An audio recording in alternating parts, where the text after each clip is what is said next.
आदरणीय बंधुओं, माताओं व मेरी प्यारी बहनों, राधे राधे। आपका हमारे इस YouTube चैनल पर बहुत बहुत स्वागत है। बंधुओं, आज हम शुभ सोमवार के दिन देवों के देव महादेव के अवधूतेश्वर अवतार की कथा सुनेंगे, जिसे सुनने सुनाने से महादेव की कृपा से सभी प्रकार के दुख संकटों का नाश होता है व जीवन सुखपूर्वक व्यतीत होता है। कथा सुनने के बाद यदि आप हमारे चैनल पर नए हैं तो कृपया हमारे चैनल को सब्सक्राइब करें, बेल आइकन को प्रेस करें ताकि हमारी वीडियो की नोटिफिकेशन सबसे पहले आप तक पहुंचे। बंधुओं, भगवान महादेव अहंकार का हरण करने वाले हैं। भगवान महादेव ने अपने अवधूतेश्वर अवतार में इंद्र के अहंकार को दूर किया था। भगवान के इस दिव्य अवतार की कथा पापों का निवारण करने वाली, मान यश भोग मोक्ष तथा संपूर्ण मन वांछित फलों को देने वाली है। शिव पुराण में वर्णित कथा के अनुसार पूर्व काल की बात है। एक बार देवराज इंद्र संपूर्ण देवताओं और देवगुरु बृहस्पति जी को लेकर कैलाश पर्वत पर गए। उस समय इंद्र के मन में अपनी ऐश्वर्य और अधिकार का अहंकार था। भगवान शिव तो अंतर्यामी हैं, उन परमात्मा से इंद्र का अहंकार छुप न सका। अतः उन्होंने इंद्र के कल्याण के लिए अवधूत का स्वरूप धारण किया और उनके रास्ते में खड़े हो गए। इंद्र ने उन अवधूत रूपधारी सदाशिव से पूछा, तुम कौन हो? भगवान शिव अपने स्थान पर हैं या कहीं गए हुए हैं? परंतु बार बार पूछने पर भी शिव ने इंद्र को कोई उत्तर न दिया।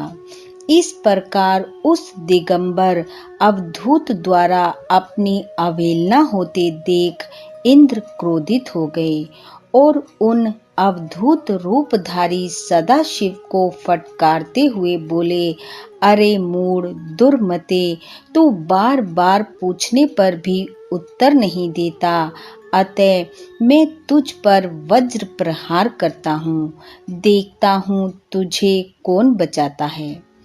इंद्र को वज्र प्रहार हेतु उद्यत देखकर भगवान शिव ने उन्हें वज्र सहित स्तंभित कर दिया।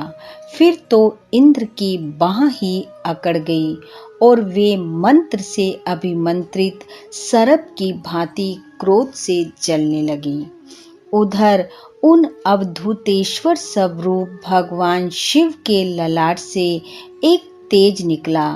उस प्रज्वलित तेज को इंद्र की ओर बढ़ते हुए देखकर देवगुरु बृहस्पति ने यह समझ लिया कि ये और कोई नहीं, अवधूत रूपधारी साक्षात परमात्मा भगवान शिव ही हैं। तो उन्होंने भगवान शिव की स्तुति की और इंद्र को उनके शरणागत कर दिया तथा उस प्रज्वलित तेज से उनकी रक्षा करने की प्रार्थना की। तब भगवान शिव ने प्रसन्न होकर हंसते हुए कहा, हे देवगुरु, रोषवश निकली इस अग्नि को मैं पुनः कैसे धारण कर सकता हूँ? क्या कभी सर्प अपनी छोड़ी हुई केंचुली पुनः धारण करता है? फिर भी मैं तुम पर प्रसन्न हूँ। तुमने इंद्र को जीवन दान दिलाया है, अतः आज से तुम्हारा एक नाम जीव प्रसिद्ध होगा।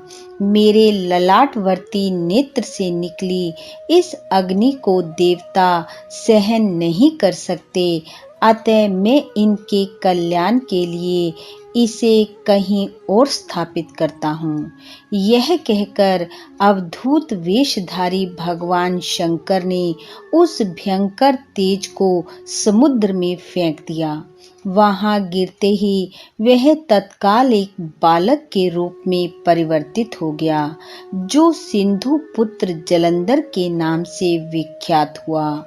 इस प्रकार अवधूतेश्वर अवतार धारण करके इंद्र के गर्व का भंजन करके भगवान सदाशिव अंतर ध्यान हो गए। जो भी मनुष्य श्रद्धा व भावपूर्वक भगवान महादेव के इस अवतार की कथा को पढ़ता सुनता वे दूसरों को सुनाता है, वह मान यश भोग एवं मोक्ष का अधिकारी होता है। बोलो महादेव भगवान की जय। बंधुओं, भगवान महादेव की कृपा आप व आपके परिवार पर सदैव बनी रहे। आपका घर आंगन खुशियों से महकता रहे। इन्हीं शुभकामनाओं के साथ आप सबका बहुत बहुत धन्यवाद। राधे राधे।